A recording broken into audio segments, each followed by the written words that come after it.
বদলে যাচ্ছে আইপিএল এর বড় নিয়ম, ভয়ঙ্কর নিয়ম আসছে, সুবিধা হবে বোলারদের। বন্ধুরা, আপনারা যদি দেখতে চান কি নিয়ম আসতে চলেছে আইপিএলে, তাহলে ভিডিওটি শেষ অবধি দেখতে হবে। চ্যানেলটিকে সাবস্ক্রাইব করে একটা লাইক দিতে হবে এবং নোটিফিকেশন বেল আইকন দাবাতে হবে। 28শে মার্চ থেকে শুরু হতে চলেছে ইন্ডিয়ান প্রিমিয়ার লিগ 2026 মরশুম, আর তার আগে বড়সড় নিয়ম পরিবর্তনের ইঙ্গিত মিলছে। বুধবার বোর্ডের পক্ষ থেকে সব দলের অধিনায়কের সঙ্গে গুরুত্বপূর্ণ বৈঠক করার কথা রয়েছে।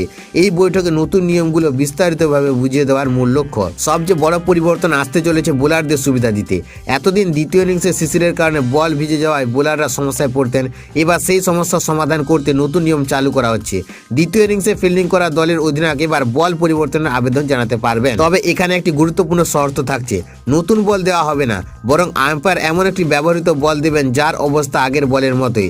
এর ফলে কোনো দল অতিরিক্ত সুবিধা পাবে না এবং ম্যাচের ভারসাম্য বজায় থাকবে। আরও একটি বিষয় নিয়ে আলোচনা চলছে, অধিনায়ক একেবারের বেশি বল পরিবর্তনের আবেদন করতে পারবে কিনা সেই সিদ্ধান্ত পুরোপুরি আম্পায়ারের উপর নির্ভর করবে।